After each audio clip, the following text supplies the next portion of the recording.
Hi, hello everybody. I'm here joining the top one team for the Monolith Fall Eclipse difficulty speedrun leaderboards. And I mean, as you can see right here, they've all got their number one title on right now. The title that's currently limited to a certain period of time. Let's hope that they fix that. But why don't you all go ahead and introduce yourselves?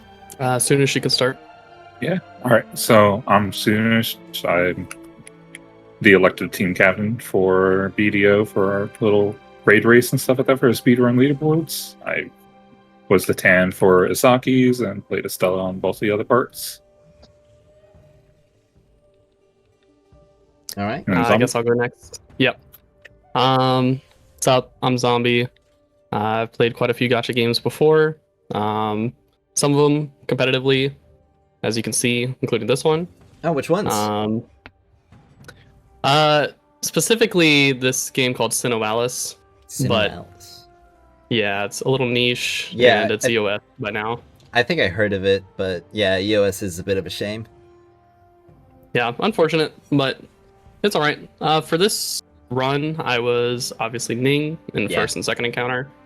And then third encounter, unfortunately, I could not Ning because I was T0, so I had to use Estella. And then let's do Destiny next. Yep. Let's just do it left to right. It works. I'm gonna Destiny stuff. I just like playing games and having fun. Like if there's a competitive aspect to any game, I'm there. Like I'm just gonna push whatever I can to any game I play, and that's pretty much what I did here. That's a great attitude to have. I just was on Stella though. I was on Estella the whole entire time. Like I just didn't switch. That was my role every encounter.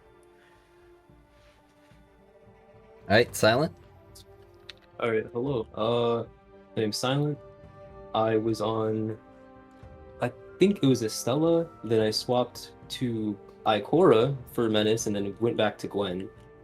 And then played Estella for the final encounter as well. Yeah. I mostly play FPS games, competitive games, and had a lot of time invested into playing Apex, and a lot of time on Overwatch. Interesting. Who's your main in Overwatch, by the way? I used to play that game. Bastion. Bastion. Oh, nice. Love to hear it. All right, Liza. Yo, I'm Liza. I played Gwen and Ning and Yumiko, obviously, and I played a lot of Destiny 2 before this, and I used to play a lot of Valorant, and I like Yumiko. That's pretty much it. I like Yumiko a lot too. I can't not wait to play her more. All right, and finally Azalea. Last but not least. I'm Azalea. I'm the #1 Bellicose Veil on Gwyn believer. Yeah. I think everyone should start using that tech. It's insane. Okay, so something that I know specifically about the Bellicose Veil with my testing is the fact that the actual numbers of healing. Oh wait, Bellicose Veil, which one? Oh wait, yeah. That's third slot. Yeah, that's the third slot. I was sorry, I got my confused with the binging planetesimal. Yeah. But yeah, Bellicose Veil definitely is a really, really good one. It's in my recommended artifacts for Gwyn. It definitely requires more precision to use compared to the other setups, which are less damage but more passive. It also definitely requires C2, unfortunately. Yeah, that as well. Alright, well, that's the whole raid team. So, I feel like the first question that I should ask is, how much did you enjoy the difficulty of the raid? I guess I can partly answer that. So, as practice for our, just because obviously we didn't know what the power, I personally kind of assumed there was going to be a power limit of some kind. Yeah. So for practice, we had our team run normal onslaught with 0 artifacts and no weapon enhancements. Wow. Just to give us kind of and it kind of put a lot of us around a few thousand under. I think I was still like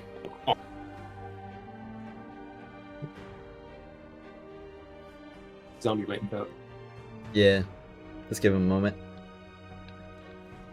I think it's zombie. Lost him. Did we lose him?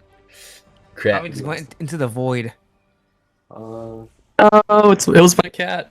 It was my Mischievous cat.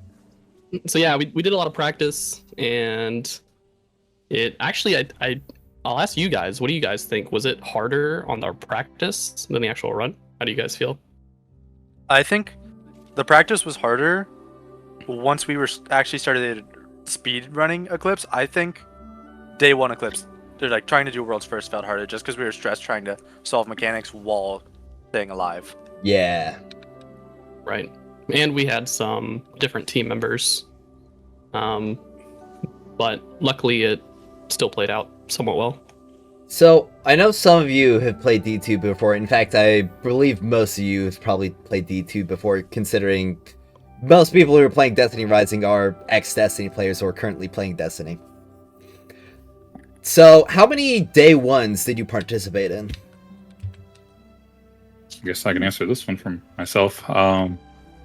I've been very competitive in Destiny 2 in general. Put a lot of hours in there. Spent a lot of time doing raid races, getting like very high placements, not anything crazy. And then I kind of hanged up the reins of actually going competitive, and I started coaching teams instead over there. And I ended up starting being a coach for Parabellum, so the people who got world's first for Salvation's Edge. Oh, nice. So that's a pretty big kind of translating that, kind of translating all that into over here and be able to like understand and pick up mechanics very quick. I mean, it kind of translated very well. I mean, when we were doing second encounter with Menace, and a lot of people were having difficulties trying to figure it out, we were doing our usual idea of like splitting comms so we can have clean communication between both sides. And then it finally clicked, and I rushed over I was on VC. I was like, we need to join back together. And like, I left immediately without explaining to the other people. And like, we had everyone together. We started locking it in and started getting everything ready for that. Nice. Okay. So it was very nice. And what's how day one? I can answer next. Okay. Yeah, I can answer next. My team has, I guess personally for me, I have played a ton of Destiny since the D1 beta, however long ago that was. And over a decade. Yes, a long time. So I probably have at least 5,000 hours over the course of D1 and D2. Because that was all of my high school was basically playing D1, so I had a lot of free time. But in terms of day one rating, whenever I was playing D2, I kind of fell off recently due to just how the atmosphere is now. Yeah. I think my first one I took seriously was Val the Disciple. And we got to third encounter, and we kept getting to the last room and dying. And eventually we gave up. And we tried Salvation's Edge. We actually did first encounter pretty quickly in about 3 or 4 hours, something like that. Yeah. And then second encounter, we tried second encounter for 16 hours and did not clear it. And it was unfortunate. We came back for Desert Perpetual, and we unfortunately chose Hobgoblin as our first encounter. And we were just not, my team was just not good enough to pass the damage check, so we kind of gave up there. But we did, whenever normal mode was out, go through it blind still, which was really fun to try to figure out the mechanics. Nice. Okay. So I definitely have a lot of Destiny experience, which I think translates well for this game. Oh yeah, absolutely. But yeah, that's it for me. What's it called? I just played Destiny. I've always played Destiny when I was younger, but it just like fell off because to me it's like if I'm not playing with my friends, it wasn't as fun because like I can play by myself all day and I'll be fine, but like it's just more fun to play with my friends. Yeah. So me and my best friend, he told me I played Destiny 2 at launch, and then I stopped, and then came back for Beyond Light. That's when I came back, and then I stopped, and then my friend said we gotta hop back on because he always stayed on. So my day ones consist of the only ones I've done were Salvation's Edge and Ruder Nightmares, and it was just the LFGs. I didn't even play with him, to be honest. Like he didn't want to do day ones, but it was just LFGs and that. Like that's my day one experience, is just Did I complete any of them? No, I didn't complete a single one of them because it's just LFGs. But it was fun Yeah, though. that's rough. Doing that like those 24, like I was set up for both of them. I was just up 24 hours plus just the whole time, just trying to complete it. It was fun. I made some friends, but to me, that's all that mattered. Like I wasn't like, yeah, it's cool if I complete it, but like I was just having fun playing the game, so I Yeah. didn't mind. So my one and only day one attempt was Vow the Disciple, because every time I wanted to do a day one, a lot of my friends weren't on or they already had a team together. But with Vow, the one player that they had was already with a different team, so I was a sub in. And so for Vow, we cleared every room, and we were on the top. We were the top 5 team at the time within the first, I think, 4 or 5 hours of Vow. Oh, And we got to Exhibition, and so we had to replace one of our teammates with another sub in, and unfortunately that sub in didn't have an ad clearing setup for Exhibition. Yeah. So we died over and over, and we ended up spending 7 hours in Exhibition. And when that person left, we cleared it the first try, and then none of us went to the boss, and we never cleared it after that. Dang. Outside of that, I coached my friend through Salvation's Edge, and they got stuck inside of the mirror room where you have to guess the Guardian. Yo, Verity. Verity. And that was I've the heard end of very that. many kind things about the Verity encounter. Yeah, that was the end of that. Aside of that, that's it. I've been playing Destiny since like D1 launch, and I have probably like 8,000 hours overall. A lot of hours. And I have attempted a couple of day one raids, but I only completed Ron because most of my teams just weren't very great, and it was just like friends and LFGs. And I've been a decent player in D2 for a while. I was doing dungeon speeds, and I got pretty decent at dungeon speeds. And besides that, that's pretty much it. And I've only attempted like 4 day ones, only completed Run. Well, definitely nice to... Wait, is that the last person? This is Azalea. No, I'm up. No, we have Azalea. Okay, Azalea, sorry. No, I've never tried a single day one raid. I haven't even beat most of the raids. Period. I've wow. cleared Vow, Vault of Glass in Destiny 2, and Taken King, and that's it. Well, definitely a large variety of different levels of experience, at least in terms of Destiny 2. I mean, my personal experience, if you'd like to know, is I started doing day ones with the Crown of Sorrow. Didn't complete Crown of Sorrow. And I didn't complete... What's it called? Garden of Salvation either. However, I did manage to complete the Deepstone Crypts day one. And I gotta say, Atrax 1... Yeah, Atrax 1 on day 1 was insane, especially because there was like a little bug that was going around with the, like Atrax's 1 HP would jump up because of like some server tick issues or something like that. Yeah, if you deal too much damage too quickly, it can not actually deal damage. Yep. But beyond that, I left the clan that I was in, and I missed the day 1 on Vow due to a family emergency, but I did get Rooted Nightmares day 1 and kind of quit the game after Lightfall came out. That makes perfect sense. Yep. Well, but I mean, it's not my interview, so let's see. So, what was it like making all of those really tight optimizations over the course of the weekend in the, obviously, speedrun race that was going on?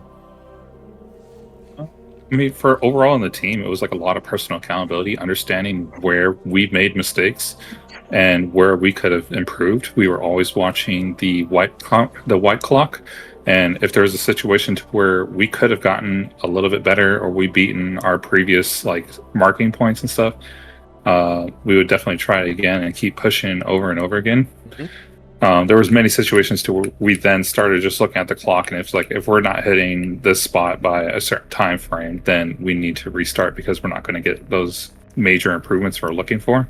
It's like when we're doing break-in and we're figuring out when the clock was at when we were breaking the breakers and stuff with the scorch cannons, we just like instantly reset. We also have situations to where we called it time lost deaths, to where it's okay if we died if it isn't in a situation where it's going to cost us anything at all.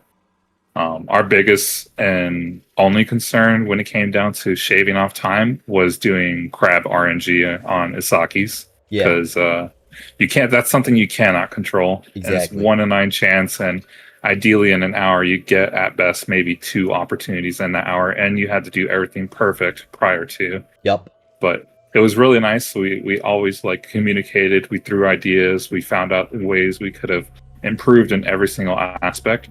And whenever we returned to an encounter that we knew that there was plenty of room for improvement, we would go ahead and execute every single plan that we had just to save fractions of seconds or a couple seconds.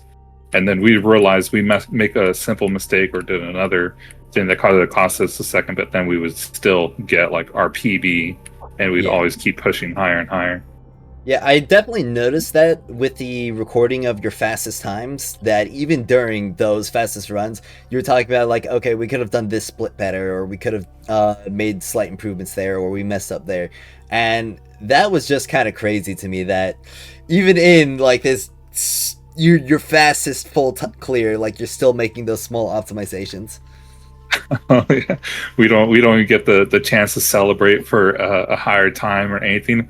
I'm already telling like the person who's had in charge of the fire team to automatically boot up the other one. Like, we'll celebrate later. Let's get going. Time is crunching. Yeah.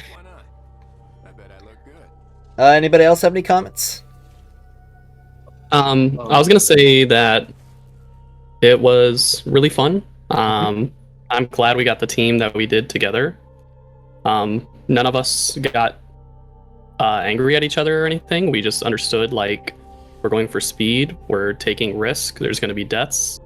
Things need to go as fast as possible, and if we wipe, it's fine. We just gotta restart. Of course, it sucks when you get a good run and something happens, but no hate. People are taking risks. It's completely fine. The only encounter I would personally say is I guess not up to our optimization standards would be Asaki's, but unfortunately we did not have a lot of time to run the third day, Sunday, due to work schedule conflictions. So we kind of just took Asaki's. We did a single claw guess and just took that time and was like, all right, even if we did it perfectly and had no issues during damage, we'd probably still only save another 3 seconds or so. So let's just move on to Menace and Break-In, because we know there's a ton of time saved for those 2 encounters versus Asaki's. And since Saki's, our goal was to get anywhere between 30 to 35, but we ended up getting a 30 or 29 at the end, so we're like, our time to move. Nice. Yeah, getting a 29 on the first try was really motivating. Absolutely. Now, I know there were a lot of leaderboard shifts, and for a while during the weekend, NDR World actually took the top spot. What was that like for you all? That little SpongeBob meme of the entire office burning and all the SpongeBobs are running around. That was us in our Discord, because we had some people at work and there was nothing we can do, but we were like, instead of like not being able to do anything, the rest of the team, we made sure we rested up. We were ready for everything else. If you couldn't rest, we had people brainstorming multiple ideas for every encounter just so we can have it before we started up. But then it was like they had a strong lead on us when we had our downtime. We also all thought, we thought the leaderboards ended at reset, not 3 a.m. So we thought we were going to have 4 more hours than we really did. And another thing is that during that time when everyone was at work or resting, I was VOD watching NDR's POV and going through every single thing and seeing what they did.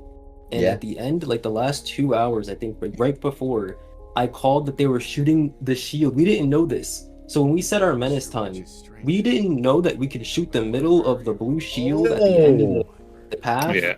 So we were setting those times without knowing that. Wow, Yeah, that's shout actually out crazy. to honestly, shout out to NDR's team. They're phenomenal players and stuff. Oh, Really yeah, good absolutely. people. I love the fact that we have some other team on the server to really keep us on our toes Mhm. and just to have like a competitive spirit. Like in the end of the day, if they got first, it would have props to them. If we got first, props to us. But it was all good in both ways. I would say the same for EMEA's top team too. I'm not actually sure if they have like a necessary captain or anything to who to attribute the team to, but the same was true for them as well. Yeah, I think any team honestly that got a sub 13 did insanely well. Oh, yeah. Like that is very commendable. Talking about the times, it was just absolutely crazy. Like for me and my team, because we got all the way down to like an 18-minute clear on the first day, and that to us was already like such a big achievement.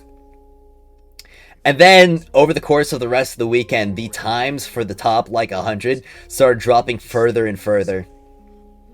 And it got to the point where it was like definitive, okay, we have to get to another run.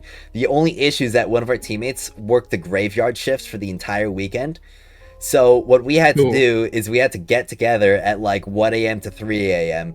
And it was a Sunday morning that we did it. I woke up at 3 a.m., okay, and I fell asleep at 1 a.m. because, well, we didn't know about time zones. So I thought, like, what was going on is that, okay, I've got to, like, just stay up till 1 a.m. and we'll keep running. But no, it was 1 a.m. PST. That was the time. So I got, like, 2 hours of sleep. I woke up to an alarm and also somebody calling me on Discord. And I got up, I went down, picked up a Monster Energy, which I almost never drink, but this was one of the situations where I would drink one. Special moments. Yeah. In case of emergency, break the last. Yup. I'm sure we all got at least like 4 energy drinks before. Yep. I actually bought 9. Holy And- shit. Because you thought we were going to reset. Yeah, we ran until, I think it was around 9 a.m. So it was like 3 a.m. to 9 a.m. It was another 6 hours of runs. And we got it all the way down to a 16 with a pretty bad break and run, but it was still an improvement. And we thought the 16 would like be about enough. And then Sunday came. And luckily we were able to get together for another run for some break-ins, and we got our time down to a 15:07, which wound up being our final time. And it was really anxious because when we were sitting there, like, we got our 15:07, that was like 20th on the leaderboard at the time, and I think it was around 6 p.m. Sunday night on Eastern. And over the course of like the next few hours, stretching until like bedtime, we watched our leaderboard positions plummet. It was like down like another 10 every couple hours, and eventually we ended off at 74 when the leaderboards closed. So, Oh, wow. yeah, honestly, if the leaderboards were open till reset, we probably wouldn't have been in the top 100. Yeah, it got very tight Sunday. Oh, Like, and a yeah, lot it of was- People were like, "Holy crap, we need Yeah. to keep running." Mhm. Yeah, all the top 15s were like what 15 and under for their times. Yes. Oh, yeah. No. Yeah, It was- yeah. They were all under 15. 1441 was 50th. Yeah, on Frank- Very Frankly, with- tricky, especially when you couldn't see anything between past 50 to 100. You're literally Mhm. just in limbo, not knowing Yeah. where you're at. Frankly, with how competitive North American servers were, I believe anybody who has the emblem in North America, like, you are an amazing top player, regardless of your position. Because, like, even getting down to a 16 takes a lot of time and dedication. Yeah, I think even if you were a part of a team that was just good in general and you could be considered the carry, you still had to perform Oh, yeah, like, to get into the top 100 in general. yeah, there was no situation where somebody could have been, like, useless in a team and they got a top time. Yeah. Though, talking about the leaderboards, there is, like, one topic that is probably everybody's favorite topic in terms of... And I say that Oh, boy. sarcastically. All right, like it's inevitable, but we obviously do have to bring up the leaderboard drama. And there were, of course, like the two main dramas. One was when people like could not possibly conceive some of the times you guys were putting out and started accusing people of exploiting. And that was especially bad during, I think, Saturday morning when you guys got like that sub 14. Yeah, it was a 13:20. Oh, that was Yeah, number one. yeah, it was I like see. almost a minute faster than second place. That's the when, amount of pitchforks. yeah. Oh my god, it was But- insane. But we were only like 14 seconds faster than Europe. Yeah, Yeah. but Yeah. still, for But even most that people time, didn't know that, so yeah.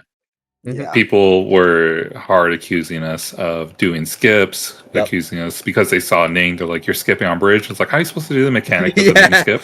exactly. And then people don't understand. And it's like when people were asking, "It's like you're exploiting. Tell me what your strat is." And I've told multiple people, it's like literally all I can tell you is you must go fast. You must take risks. That's all. Yeah, you can it felt do. literally- it felt so bad trying to explain. Like, I don't know what else to tell you besides you We're not- need to go faster. You need to kill Yeah. the target faster. Yep. Like, I'm sorry, but that's all it is.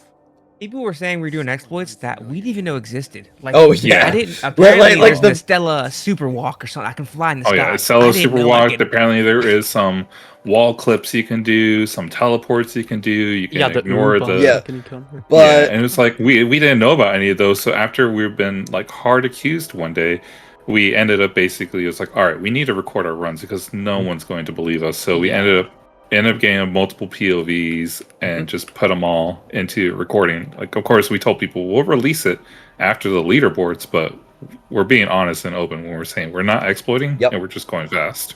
and the recordings did exonerate you.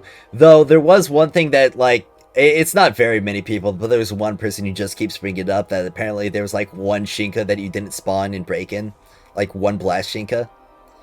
Oh, Oh, Yes. okay. So Oh. that is a That's a strat, and that is a knowledge strat that is a knowledge check from just normal gauntlets. You can. So the rule when you get past the bridge, the only key enemies you have to do are the two void captains. Yeah. And the two void captains, the two spread shinkas, specifically only two, and then two void heavy shanks. If you use the scorch cannon to break the breaker, as soon as that second spread shinka spawns in, you can nuke the other one because it removes an additional spawn because they'll automatically replace the previous spread shinka that is there. But if you leave Okay. it there weak, you can nuke it. So I guess that is a strat that's So- there, but we felt like that was like common knowledge that you could have gotten from Gauntlet itself. It wasn't Yeah. anything hidden by Eclipse. So it's basically the same kind of deal as leaving the impact Shinkas alive in the first phase. So more impact Shinkas don't stay alive in the second phase. Okay. Yeah. I would honestly almost put it in the same vein as shooting the shield in second encounter to break both fuses. Mhm. It's kind of just like if you know it, it's faster, and you Yep. should do that. Okay. But obviously, then there's the other issue that probably got a lot more attention and outrage, and that was the repeat positions on the leaderboard. Now, early on, you guys just did a few runs with like some other buds, probably trying to just like get the emblems because it was a lot more casual back then. But from what I can see, like all those times that you got with the other people, those like completely dropped off. Like not in the I top think 50 one of whatsoever. those was actually 84th. Okay. To my knowledge, Oh, yeah. at least I didn't have multiple top 100s when the leaderboards ended. I don't Yeah. know about anyone else though. Did you not? Isn't I think best this no. time? Is it? Oh yeah.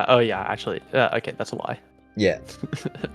And I think, like you said, our 80, what you would say 84th run? I think it was I actually think- 88th. 88. Oh, 80th. Okay, so that was actually our original team that Mhm. we're gonna run it with Yeah. until we realized we just need to make a couple swaps No. if we're actually Yeah. trying to go for. Yeah. No, that team's No, the that one that was- got kicked off. It's the one we ran with Besta, Liza's Oh wait, oh boyfriend. really? Mhm. Oh, Which we oh. which we didn't optimize any of the encounters. We ran through the Oh. entire raid once.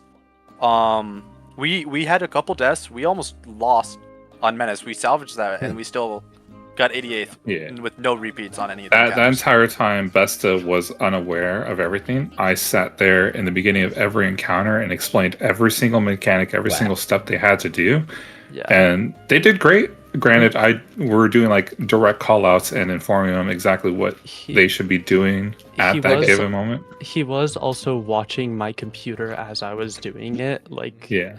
when we were running. So Because when we first initially finished that entire run, we were hoping that it wasn't too high on the leaderboard because we didn't like bumping multiple people off. Yeah. We ended up finding that it slotted in initially as 5th place. Yeah. When we were messing around, and then shortly later it dramatically fell off. Yeah. I mean, I was 5th place on the leaderboard for a couple hours on day 1 as well. That didn't stay very long. Yeah, it got tough quick. Oh yeah. And especially especially Sunday, like you said, where people started really popping off because it's getting closer to the end of the event.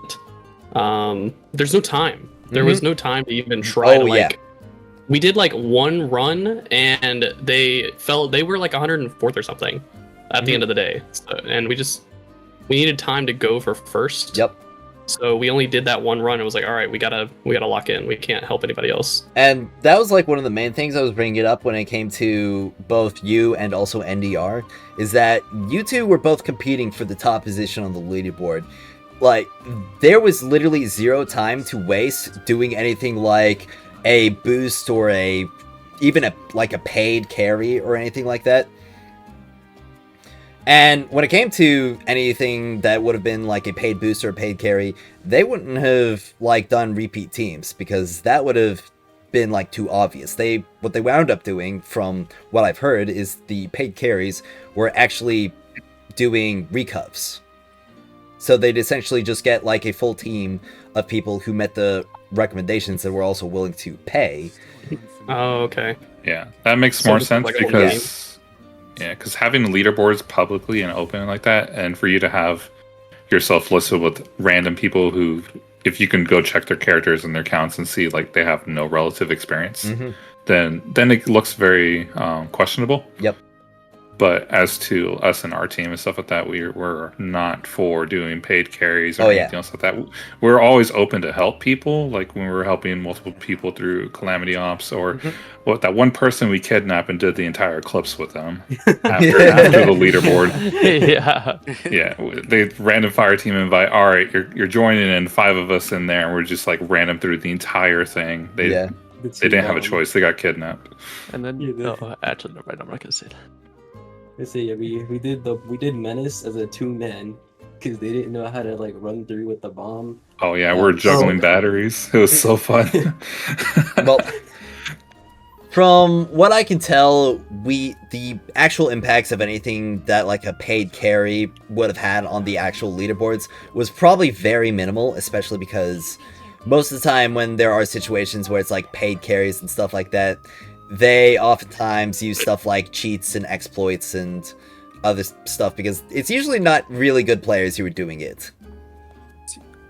The other thing I have to say about that is I don't think you can really do it in this game because you need to have an account up to snuff. Yep. And anyone that's paying for a carry isn't going to have an account that can compete for top 50 times anyhow. Yep. Also, I believe like anyone doing the paid carries, unless they're like cheating, like just isn't gonna get like any top time most likely. Yep.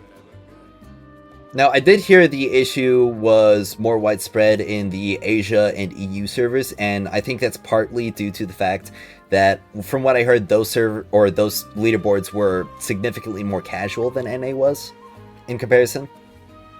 I definitely know APAC was, but I think believe the top times at EU was kind of tough, like a tough competition. Yeah, I believe that the player base in APAC is much smaller.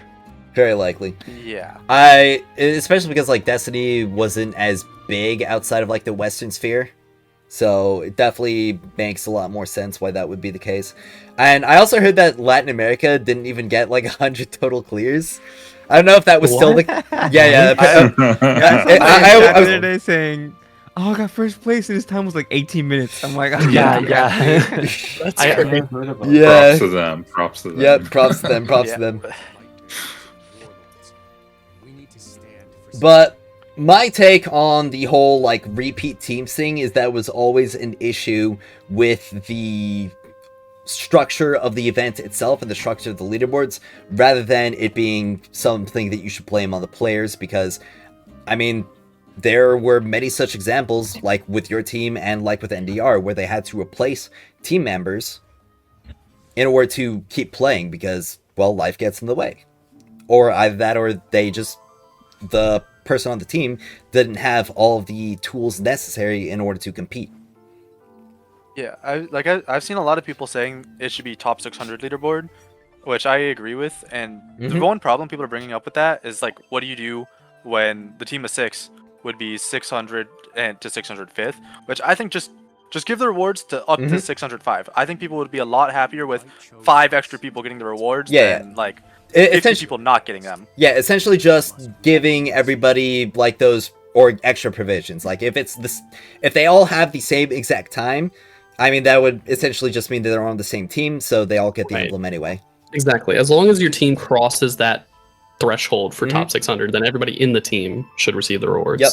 Which makes sense. But obviously, that's outside of our hands.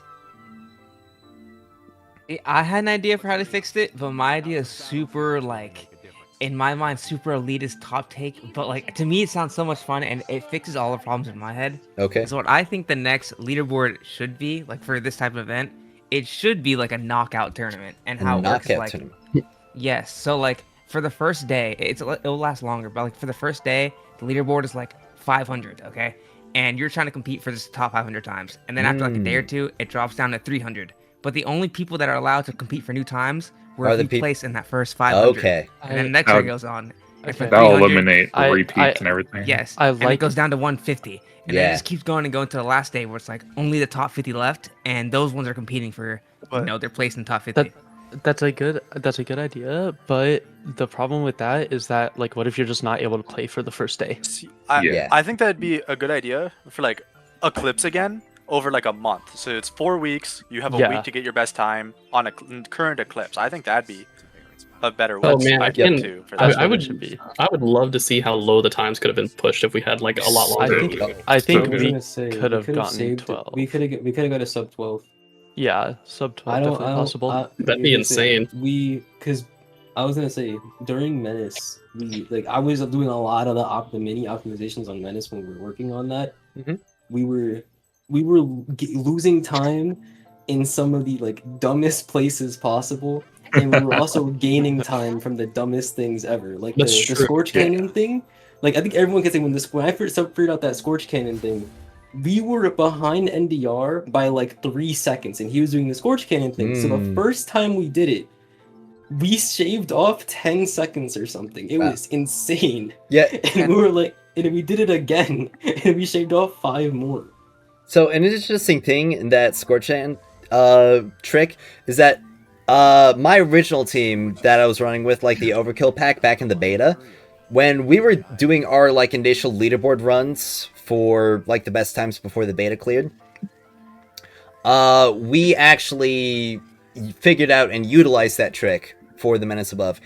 And funnily enough, even though we got our time smashed in Breakin' and on Isakis during the beta by none other than Clan Insomnia, shoutouts to them by the way, we actually kept the top time on the Menace Above. Nice. Yeah. Of course, it's probably just because they didn't really make any attempts for it, but, you know. Question, what was the time, if you remember? I don't remember, but I'm pretty sure I have the recording of it. So, because it'd be really cool, because we didn't even know about that tech, but we had top time in minutes in the first set of leaderboards with like a 336. Yep. And if yours is faster, that'd be super impressive. But I oh, wonder how fast there's no way it was faster than a 336. Okay. Yeah, like, we were definitely not, like, super locked in. We were kind of just doing it for fun. Okay. I gotcha. Like, we were trying, but we weren't, like, you know, just boom, like you guys were. Yeah, okay. One thing I would like to say is that after watching NDR's like VOD a little, a main thing that we did differently is that we were just non-stop pumping out runs. And like Yeah. I was looking at their VODs and they were just, I mean, they were in Haven a lot, just like looking at leaderboards a lot. And like I don't know if that's due to like players not being there, but Yeah, we were the team we were comp just, was a like, big pumping issue out for runs. ENDR.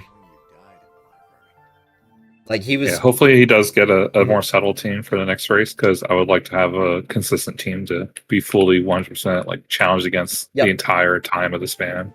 Especially, I I would second also, I would love to see if they could actually add like cross-region leaderboards, because we were trying to compete against EMEA too, but we Yeah. kept having to ask people to send us pictures of the EMEA leaderboards, Yeah. so we kept getting gatekeep. So- In the end of the day, times our for it. goal was to be the fastest in the world on every single category, and we lost on tabs by a Oh. second. Thanks, There, yeah. NDR.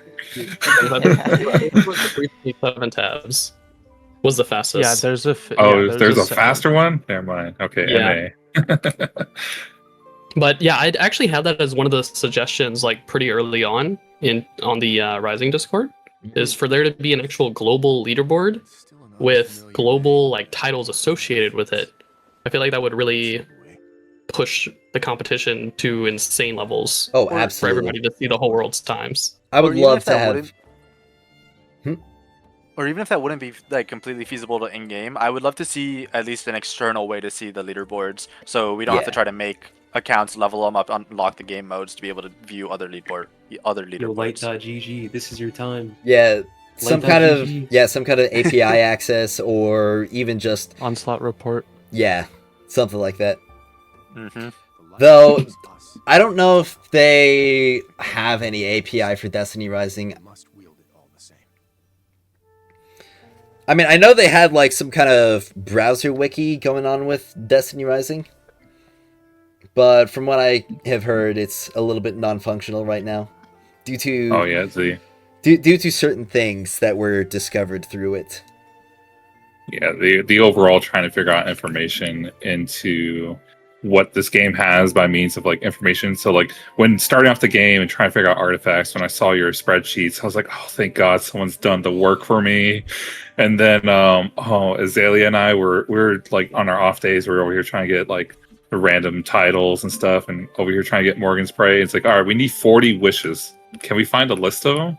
No. Okay. Well, we've made our own list and we only Yeah. found 37 out of 40. We're Yeah, driving ourselves insane because we can't find the And last three. My favorite part about that is we put in this a bug report saying that it's not possible to get that triumph anymore after 2 weeks ago the patch notes said they removed a few wishes. yeah. And their response to my bug report was asking me why those wishes were removed from the game. Wait, I mean, wait, are you serious? You could give the Yes. reason that they said it's because they said it was too difficult. Like the wishes were too difficult for some people, apparently. I think it was less that they were too difficult, and that more that they just made the game mode tedious because it Yeah. reduced the amount of points you could get by a lot. Yeah. All right. The triumphs issue that's been going on for a while, where like so many of them are just incompletable because they're bugged or they have like a absurd requirement. It's definitely they've knocked out a few of them, which is good, but there's definitely still a number of them that are left over in the game. Well, let's see. What are all of your favorite encounters in the like Monolith Fall? Like, what are your favorite encounters? I'm gonna assume you mean Eclipse, correct? Yeah, Eclipse difficulty. I think personally for me, I have a strong. I think a lot of us here have a strong hatred for Asaki's. It is very boring. That's so funny. Weak spot guessing is stupid, and I really Yep. wish they changed that for Eclipse. But in terms of favorite, I think I would have to say Menace, just Mhm. because the amount of coordination needed to get good times is really fun. I think we're all gonna say the same Yeah. thing. Yeah, Menace. Because Well- yeah, we're working as a team, but Mhm. at the same time, I mean, where's my left side at? You know, Yeah. my right side, you suck. Oh, true. Exactly. I forgot Well- about the 3 Yeah, versus get it 3 started. race for the. We weren't racing anybody else other than ourselves in there. Yep. Just True, calling yeah. each other out for the mistakes that other people were doing. We're like, we're doing good. We're out here early. We already got a battery in. I know on the record run, we left side got out so quickly on record run. It was like a 30 something when we were out, 32 when we were out. Yeah. It was a Well- 134 when we got out, and we were at the battery deposit at 131. But It was then so good. Lisa died. We couldn't deposit, and then Oh, the yeah, 'cause we had zombies res. team wasn't Yeah. outside till 122. But- So we lost like 10 seconds. But even on the perfect Menace Above run, right side should be out about 4 seconds slower, even if both sides run Yeah. flawlessly. Sadly, right side has slower spawns. Yep. Well, I definitely agree with you that Menace Above was my favorite encounter, at the very least. I know a lot of my teammates absolutely hated how difficult it was to get done. But it's definitely... low key pick. I actually like first encounter the best, but Mhm. only because like this is to me in my head first encounter like this is all like a team wide, like all of us work as a team to get the times. But for me, or maybe with my role or something, I felt like first encounter was more like self-dependent. That like this is like if you play good, like if you mess up, it's like that's the run. Like it's like yes, on like on Menace is like you're groups of 3 and 3, and as a group, and like it's kind of as a unit, it's your unit like trying to keep going. If your unit gets faster and stuff, then Yep. you just get better times.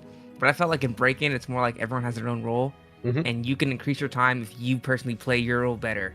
And that's why I just like I don't know, I just like that more than just I don't. I mean, it's still like a team, and like you know what I mean. Like it's still like a 6 players in the lobby, and they all had to work together. But like I just like how like on break-in, I felt like each run I can visually improve on something specific that was just for me, and it'll increase our time like overall. And that's why I like breaking more. But Menace Okay. is cool too, I guess.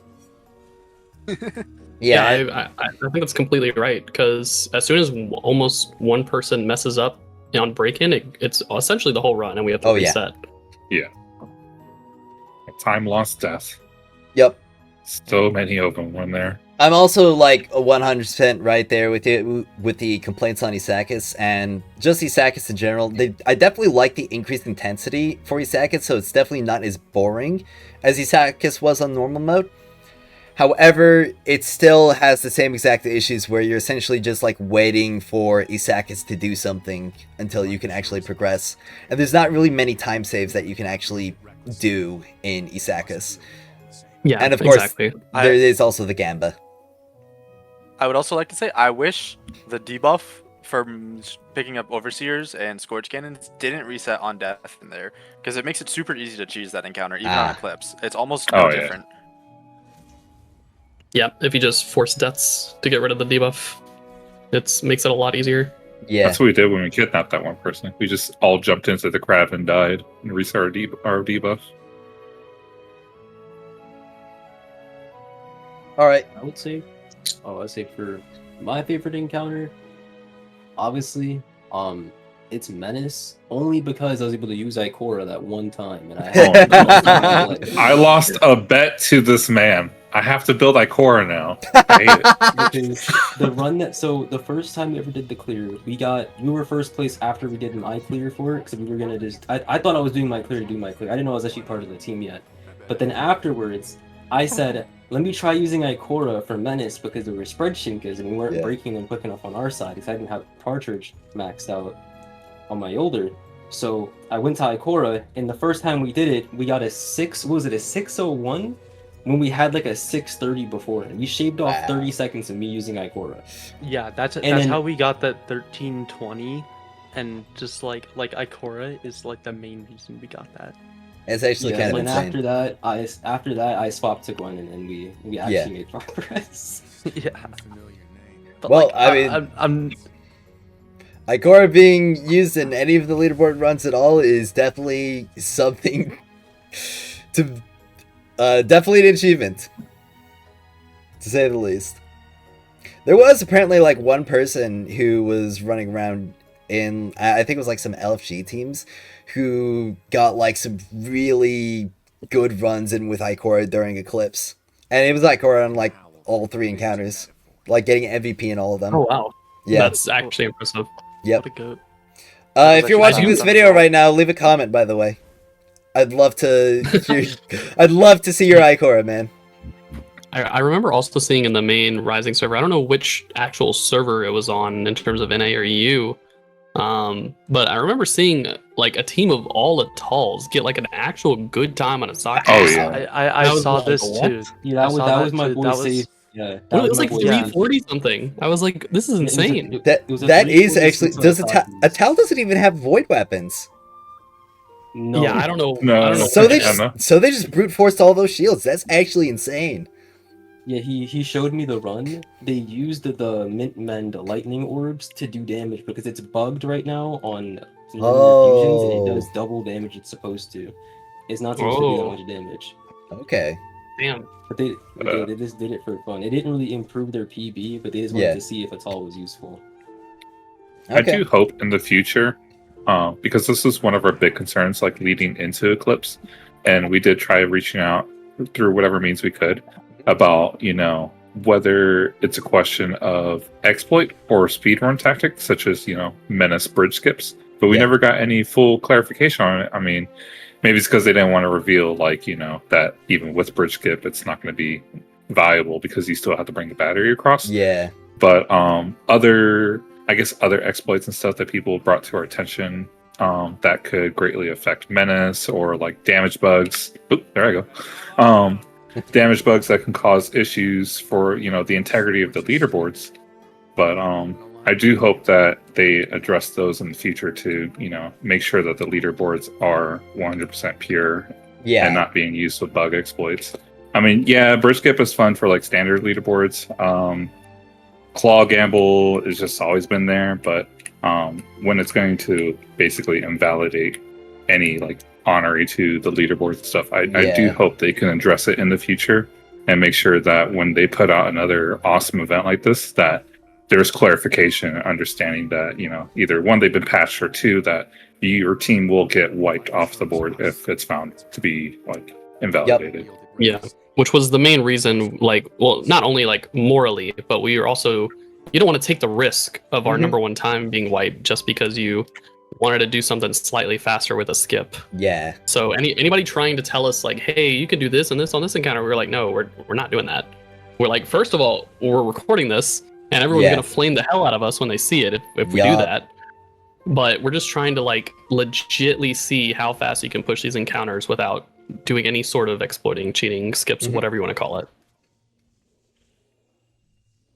All right. Well, this next question, it's going to be a bit more for like those with the D2 experience, but in terms of like difficulty and quality, how would you say this compares to the raid experiences in Destiny 2?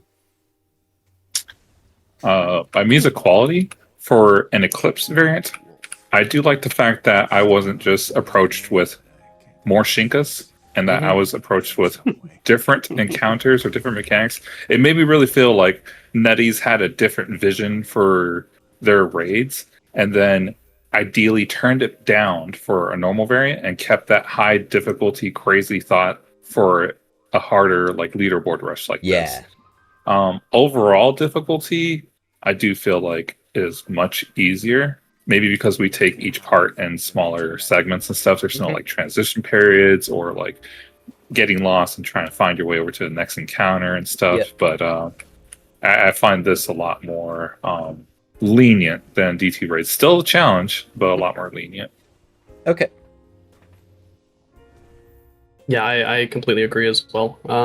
Especially if you are comparing something like contest to contest. I think even Contest for the Nightmares was like, not that it wasn't very hard, but it was definitely harder than this experience, in my opinion. Yeah.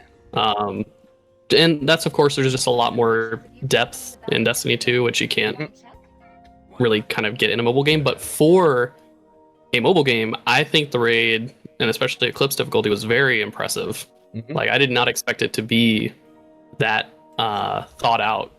And Yeah. I was very happy with, especially the Eclipse changes. The only thing I was disappointed with was still being able to guess on Asaki's. Mm-hmm. I feel like with how they fixed bridge skip with the fuse needing to be crossed, I feel like they could have easily done something with the servitors being associated. Like the servitors inside need to be dead before you can damage weak spots or something along those lines. Whatever else they could add, not sure, but that would have been amazing to see. Now, I suggested that like maybe like to fix that, I meant said like maybe an idea is once you kill the servitor on the inside, it changes the overseer buff on the outside to like a new buff that you're only allowed to damage the legs with that new buff. So you That have would've to go been inside amazing. anyways. Oh yeah, that would have been really cool. Yeah. Now, one mechanical difference that me and my team joked about leading up to it was that they were going to make Isaacus like, crypt security, where you had to break all the weak points in a sequence. Oh, that we theorized that before Eclipse as well. Like I was hoping that you'd have to go over there and you'd basically get a certain combination. You had to break the parts in order. Like, I mean, essentially like how Menace was, where you had to do Yeah. in order. Yeah, that would be cool if it cycled through like all the weak spots and you had to Mhm. like the people on the inside. It like changed on screen. It would be really similar to Menace, so maybe that's why they wouldn't think Yeah. of something like that. But that would have been cool to see. Just anything that Anything could've other stopped than you. guessing. Yeah, would have, especially for speed, Yeah. would have been nice. Well, I would say, in my opinion, this raid was like closer to Spire of Stars, I guess, in like how long it took. Mhm. And I would say the difficulty, if we didn't have information beforehand, like I guess like information as like how it would look and how it would like feel, if we didn't know what the mechanics would be like of a concept of it, I would say if we were going in blind to this, it would be a lot more difficult than it was. I think this would true. have taken Yeah. people like Yeah. I think Menace alone, if we didn't know what the raid felt like beforehand, would have taken people at least like 3 hours. Yeah, Yeah, If they I do push not- out something like that. It'd be so good. Yeah, I think if Eclipse was the first experience anyone got with Monolith's Fall, I think it would not have been the fastest world's first for any of the Destiny raids. so do you think that going forward that they should make raid experiences in Destiny Rising, like future Gauntlet onslaughts, as difficult as Eclipse was, or more difficult? It's Like It's a as the little- base challenge. it's the base. Yeah. It's a little difficult to say because it is nice to have like an extreme harder variant of the raid you're familiarized with. But if they go too hard in one go, and then what can they really do to make that new Eclipse? You know. All right. By that point, are we reaching just add more Shinka territory?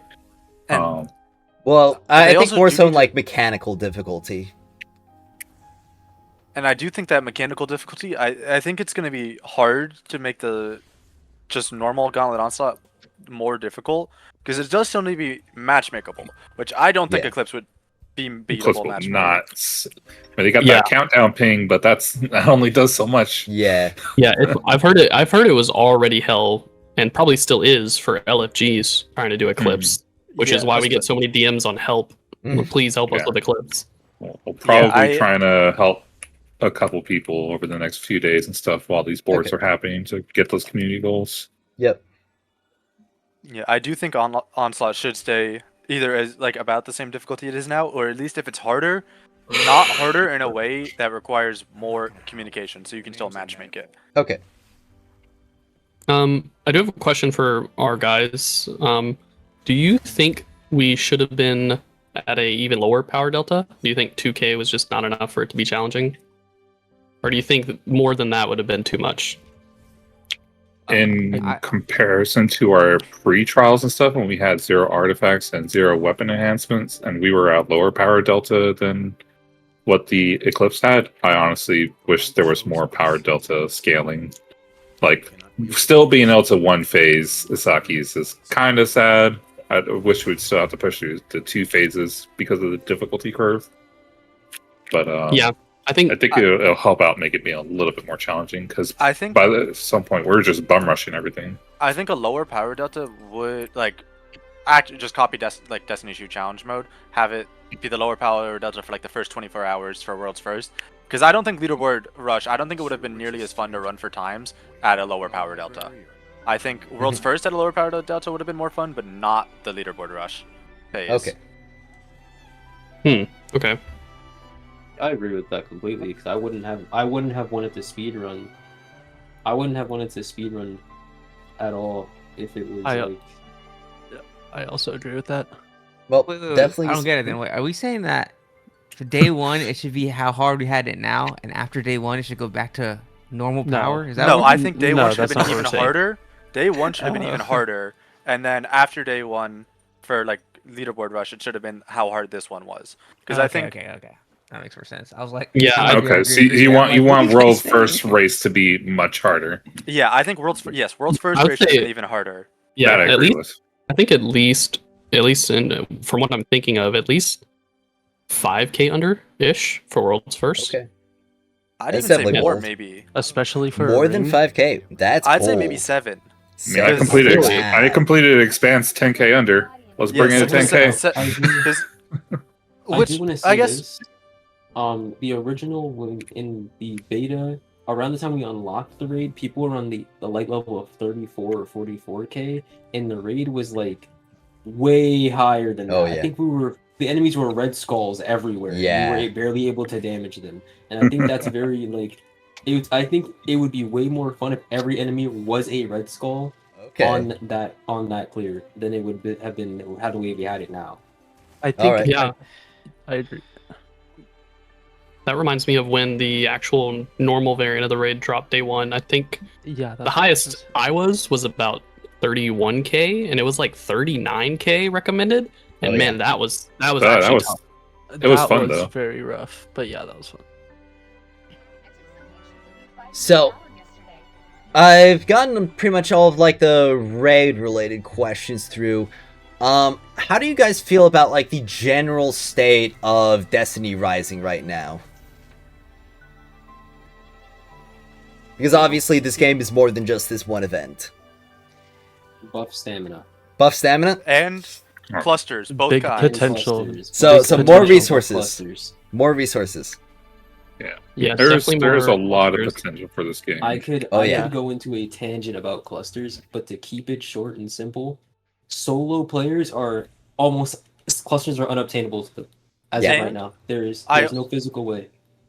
I also think making 4 stars require 13 copies to max out, and then all still be bad is a wild choice. I think at T6, I think at John T6, way. the 4 stars should actually be good. Like Jean Wei has Yeah. one good talent, which is ridiculous. Like a tallest T6 is pretty solid, but the rest of her talents are useless. I really think 4 stars should be viable options at T6 because that's 13 copies of them. That's a lot. I think Yep. I think they will be like Yumiko. All of Yumiko's talents are very strong. Well, I think Yumiko's like Yumiko and maybe Wolf are like one of the only viable 4 stars really. Do we know the future 4 stars? Not We yet, know no. Rozzy Well, yeah, Really? well, there is is Rossi 11. probably supposed to be the next one. Which I'm hoping Rozzy gets switched to the Mythic and it's actually Maru that's the 4 star, but we'll see. Yeah. I think that 4 stars are going to get like mega power crept. I was. would still like to see the existing weapons get buffed because I think they have Yeah. they have interesting Yeah. design and they would be fun to play. And they don't need that like they don't need to be on Mythic power level, but they Yeah. are just basically unplayable as they are. So, I definitely do not agree with the 13 copies for a 4-star though. Yeah. That Yeah. needs to like, be added. with the 13 copies, though, if, like, a 4-star was essentially, you know, like, a 4.5-star at base, like, in terms of difference between mythics, and then with all copies, it was, like, a 5.5-star, and if, like, a 5-star unit was, like, a 6-star at, like, full copy. I think a T6 legendary should be comparable to a T0 mythic character in this game. Personally, I feel like a T6 4-star should be around the same level as, like, a T2 5-star. Yeah, I agree with you there because If they- T5 Mythic is like, it's like Yolder base level is a maxed out 4-star, and a Yolder base level is like okay at best, I think. Yeah, What is- I've definitely been like somebody who is a Yolder believer and somebody who likes Yolder a lot. But after playing her with her through the Expanse and like investing in her so much, I'll it's say it. the big difference for me is that I don't have Weapon Mastery 5 on Yolder. I feel I'll like say when it. I get Weapon Mastery 5 on Yolder, it's going to like change her immensely No. for me. No, no, It doesn't. won't. It's It does? actually my biggest regret in this game is getting Western Mastery 5 Yolder. But I'll say it, I'm a big Yolder defender. I Okay. think she's really good. She just doesn't have content she shines in. Yeah, like if everything's maybe speed it's this Morgan's Prey content. game mode. Yeah, if we get anything longer endurance based, Yolder is going to be phenomenal. She just doesn't have. There's just no game mode for her. Is the No problem? burst potential Yep. for her. Mm-hmm. Yep, because Yolder's essentially all about consistency in a game where it's about speed and bursts. That's right now. I definitely agree that there should be more endurance-based content. That's what we're hoping Well, with this we're endless hoping hunt that- is the too Morgan's big. Prey is Yeah. called Endless, so we're thinking Yeah, it's we're just going hoping on that's what forever. that is. Yep. So, one thing that I've thought up for when it comes to the Pinnacle Energy system is that all rewards are available through basics, and Pinnacle Energy is essentially just like an increased rates and increased like amount of them. And the only currency that we are gated on are the Mobius clusters, artifactual clusters, and incandescence clusters. Do you guys think that that would improve the game a lot? I actually disagree. I think the incandescence and artifactual clusters are the bigger problem. I think those need to be fixed before anything with Pinnacle. And also the superimposed photons. Someone who just, as for me, who just literally got their first superimposed photon as a drop just Yep. today Yeah. since starting to play. It's wild. I mean, Those being like only a good drop from like maybe black market yeah. is kind of insane. Like the drop Yeah, rates in I- Legendary campaign, even with the weekly reward, is so bad. Yep. I want to say I put around 400 stamina today into just legendary campaign. Didn't get one. Mm-hmm. I did that as well. I did that as well. I've put so much stamina into Legendary Campaign. It's probably where I've put most of my stamina, and I've not gotten a single superposed photon drop. Another, I guess, resource complaint of mine would be the artifactual essence. Oh yeah, I definitely agree with you there. I mean, in my Yeah. Pinnacle Energy calculation spreadsheet, I was even being generous with the amount of like artifactual essences that you'd probably need in order to like fully level an exotic, and even then it was like 1,200 Pinnacle Energy to 2,400 Pinnacle Energy. Yeah, getting You only get, For, like, you only I get also- one guaranteed upgrade with the luck with the daily Pinnacle Energy is wild. Like Yeah. they either And- increase and it or even- reduce Get the a cost full- on things. And even then, when you go to Pity, it's like +2 attribute points. Yeah. or even and- one. I've seen Yeah, it or only even be one. one. Yeah, I've also seen it only be one.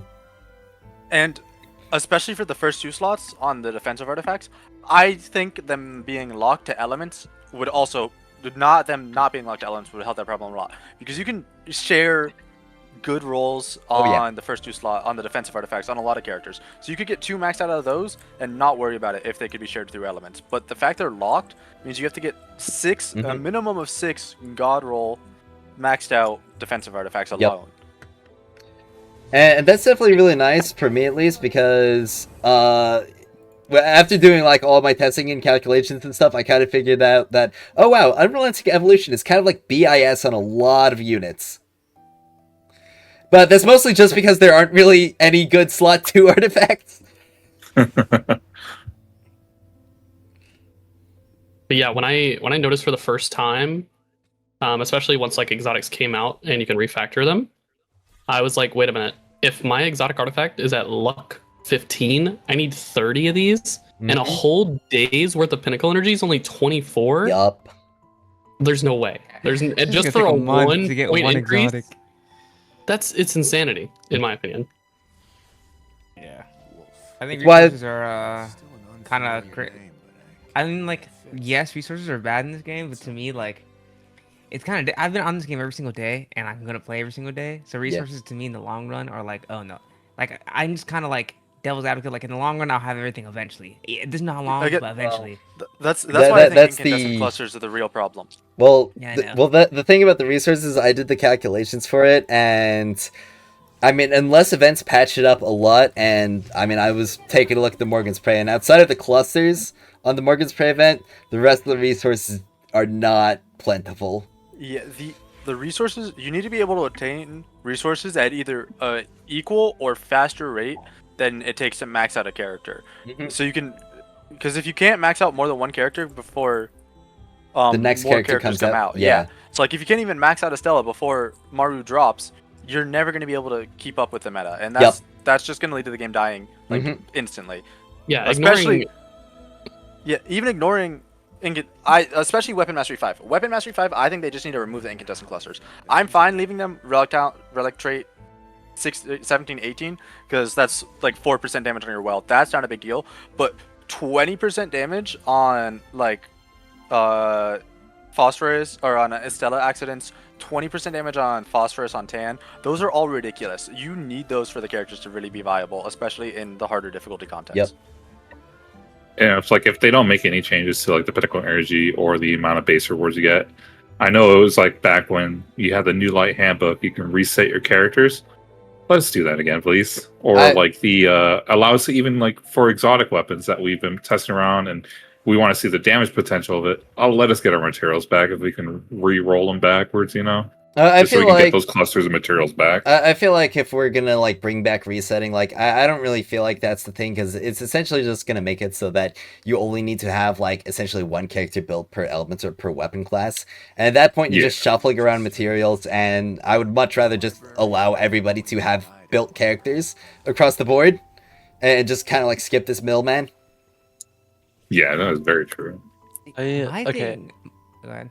You go. I as somebody that like doesn't really spend much money on this game, I think that like not being able to buy like 2 photons from the shop, like and the tubes from the black market shop every week, I can't like afford those because I don't like have silver. Yep. And like it's just like killer.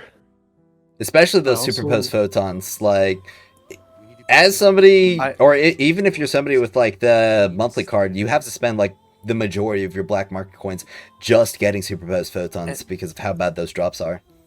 And none of us even said anything about exotic mods. Exotic mods need something different too. I don't think they should have random stat rolls. They should not have random stat rolls. They should have set ones. So once you get the right, at least at the very least, once you get the right perk upgrade, you're good. You shouldn't need to keep rolling for the exotic mod on the right perk upgrade, because you get so few, and that is already insane. And you also shouldn't be able to roll. I don't know how they do this, but you shouldn't be able to roll a stat that it doesn't even work on your weapon on your exotic mod too. Oh, the Especially mods. because like the shotguns. there are combos that aren't possible to obtain. Like you can get sword stats on an exotic mod that on a trait that gun can't roll. So you can like that a sword can't have. Mm-hmm. Like they need to make it so impossible to utilize rolls are not like available at the very least. Yeah. And it feels so bad. Like imagine like you have your god roll 40k, you got your exotic mod. Oh, it matches Searing Mark. Thank God. And then you get base/elite damage instead of boss damage. Like, bro, Yep. You're kidding me. Or like for me, I got my Fire Rush of exotic mod for my Sworn Oath, but it rolled reload speed increase instead of mag increase. I also want to say this: the fact that mythic mods, purple rarity mods, and exotic mods have different rolls you can get is insane. You know that Yolder loses out on magazine size when she swaps from purple to mythic. You can't get magazine size for your sword. Wow. Doesn't it? You lose out on 24 extra sword ammo. I thought it was is it not a random attribute on the exotic mod? It's taken out of the pool. On the purple one. On the purple one, it's a primary. On the mythic one, it's a random attribute, but you lose out on the extra percent. I think it's 32% instead of 25. And okay. And on exotic, I think can you even roll it on exotic? Let me check real quick. It's 30, 25, and then... Wait, no, you can't even roll... Wait, what do you can't roll mag size on... You can roll magazine cap on an exotic. So it's magazine capacity is the base on a purple. Like but then 32%. Yeah, but it's 30 on an exotic. But then you also get the 15% weapon hit damage. Yeah. And so you're rolling a 1 out of 4 for that mag cap, which on top of the random perk upgrade is insane. Yep. And just also the fact that you can get guard resistance and swing speed on Oh, a Jesus. shotgun mod. Like, yeah. And the bigger issue that I thought of when it came to the exotic mods is that the perk upgrades are just not going to scale at all when they add new weapons. Because we already know that they are planning on adding new weapons to this game. Like new foundries, etc., so on and so forth. We've known this since the beta.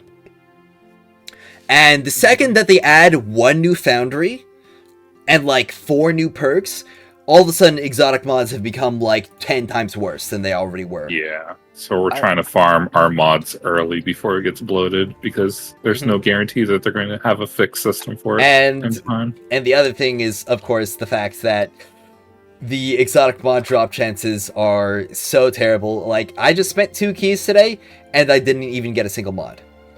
And as bad of a fix I think this is, I think just let me spend Mobius clusters to reroll what origin perk it is at the very least. A rerolling would be a great idea. Even on if that's exotic mods. like just Rerolling let me or reroll, focusing. even if it's And the other thing is that all mythic perks need to have upgrades. Like, it's rather absurd that there are just straight some mythic perks that don't have upgrades, even when they're like just straight up better than the other options that no. Like, for instance, Time Marches On very true. doesn't have an exotic upgrade, so that's like 160 power and an extra like weapon perk that I'm missing out on. And I would love to see a way to turn purple mercs into the same power. Purple perks into the same power. Because like target lock is ridiculous. I would love to have target lock on my guns, but it's a purple perk. So I'm just losing out on so much power. And also like bullseye bonus, that's literally just precision instrument. Or clown cartridge on the fusions. Yep. Or not clown cartridge. Reservoir burst. Yeah, reservoir burst. I was surprised to see that was a purple perk. But yeah, like literally the god roll Magoichi cannot benefit from exotic mod upgrades outside of the origin trait.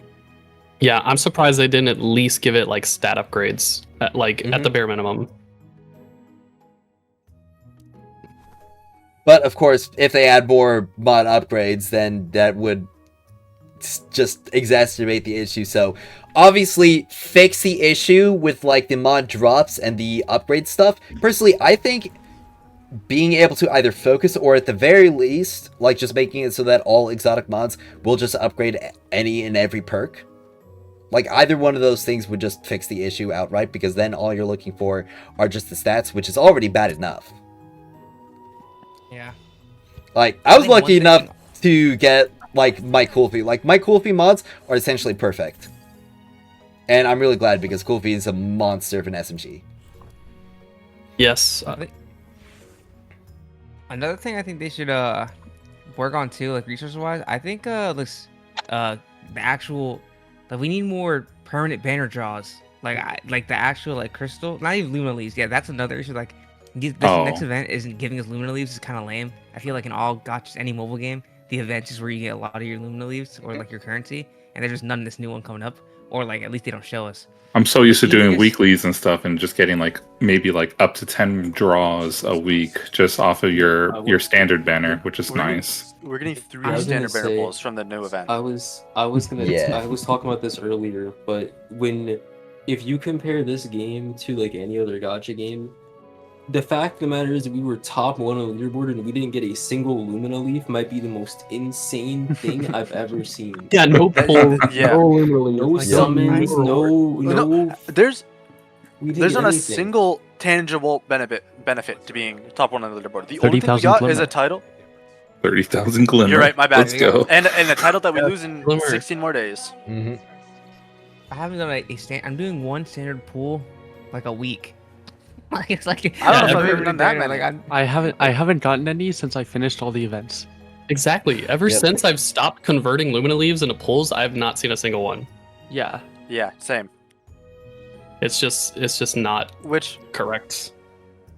To be fair, a lot of my silver has been going into stamina refreshes, but I shouldn't have to be doing that. Yep.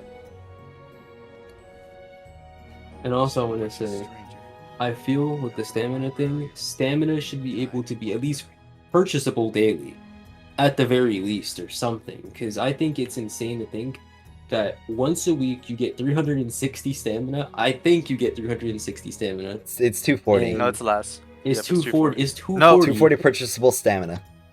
200 purchasable stamina. Yeah, Oh, weak. And half of it is in a game. also for only silver and not even leaves. Yeah, you're right. So it's only like 120 in a game where you're spending 60 stamina opening up. Actually, you're spending all 120 opening up artifacts. Another just wanna thing say that I noticed about this game compared to other gachas is that a lot of other gachas, when it comes to their stamina systems, they give like some items through events and like battle passes and stuff that give you more stamina. Oh, true. Yeah, those I- kinds of items are absent from everything. Obviously, we have like the blue loot or blue pinnacle energy, which is I guess would be kind of its replacement. But blue pinnacle energy is only available for direct purchase and only like once through the. I think it was like once through the Founders Bundle, and I guess Pandora's also Founders regularly Bundle. through the Pandora's deals. Oh yeah. Also, I guess I should correct. It's 200 purchasable, but the Pandora deals also give you like, or yeah, 240 purchasable. But the Pandora's deals also give like another 200. So it's like somewhere around 440. No, it's less than that. Yeah, Pandora's like- deals it's- is really good. It's like the best deal. I can't even. That's But horrible it to still say, doesn't that's the best change. deal. It still doesn't change the issue that Yeah. that's Like, still paid. yeah, Like, you can't even even with leave for that. I just want to say, even with me buying like all the paid options, I'm still struggling with materials.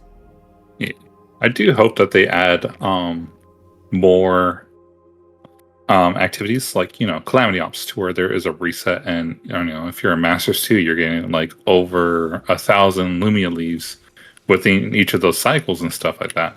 But I do hope to see more activities to where they're on a weekly refresh, to where you then challenge and put your characters and builds to the test and try to get the max rewards. You're looking at other gacha games to where like they have 1 to 3 different types of endgame content stuff you can push, and some characters become meta one week and another character becomes meta the next week.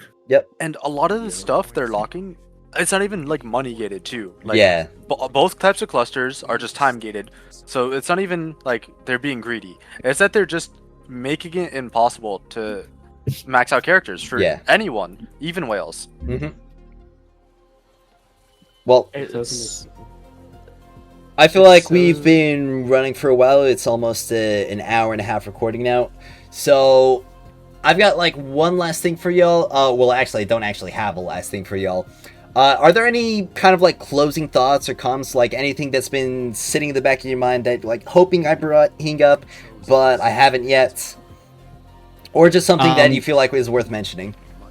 The only thing I want to say to take away from any of this, if somehow NetEase sees this, the only thing I am praying for, please make our Eclipse title permanent.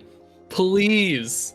I do not want that to go away. All of our hard work, of course, you saw the emblem, Yeah. but the cool ass little crown in the one, it looks so nice, and it's just gonna be gone. In Also, however long. It's also so make stupid. make it so your time, our time shows up on the emblem all the time, not only like when you inspect our profile. That too. Mm-hmm.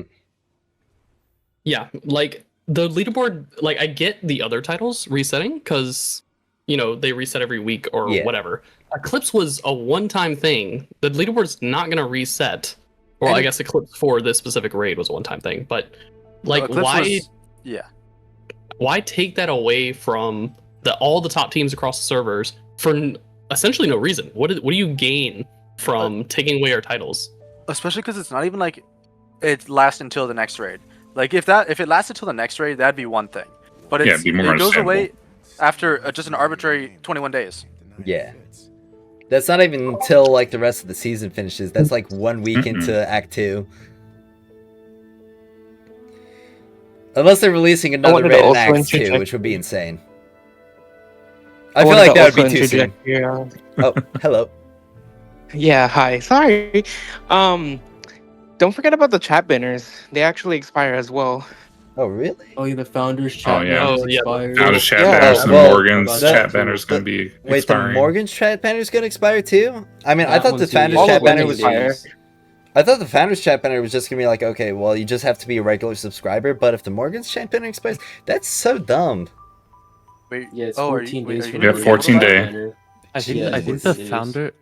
founder is like a one-time thing. Yeah. Yeah, The but- Founders Bundle is going to be a regularly purchasable thing, essentially for every single act. Oh, is it? I mean, it's in the it's in the subscriptions. Uh, Like, you'll get the battle pass for the act, and you get the Tree of Light's blessing for the month that the act is in. Oh, okay. So Okay. it's essentially just something that you can purchase at the start of every month, and I guess what that means is that I am always going to have 2 months worth of Tree of Light's blessing because I got the free one from the beta. Yeah, I have that one still in my inventory. All right. Well, Yeah, that's any more like closing thoughts or comments? Buff Jean Wei, and that's about it. That's really all I got. A man way. It's always the Yeah, John sounds- way. Unusable, but All right. yeah. Well, that was the top team. You know, Pack Bad Dragon, BDO. Definitely some of the best players that are in Destiny Rising right now. So, everybody, you know, hope you all enjoyed this interview that I had with them, this wonderful discussion. And, you know, obviously, if you're interested in seeing more stuff about Destiny Rising and maybe even other games in the future, be sure to subscribe to my channel, as doing so will help you keep up to date on all of the things that are happening within this game and franchise. And also, I'd love to hear your thoughts in the comments below about this whole discussion. If you'd like to see more content like this, I would love to hear it. And, you know, leave some kind words for Pack Backdragon, and especially this team. They definitely had to go through some crazy stuff between the drama and also just their own leaderboard runs, which were intense. But, you know, leave them some kind messages, and I'm sure they would love to read them. And with that all out of the way, thank you all so much for watching, and as always, I will see you all next time.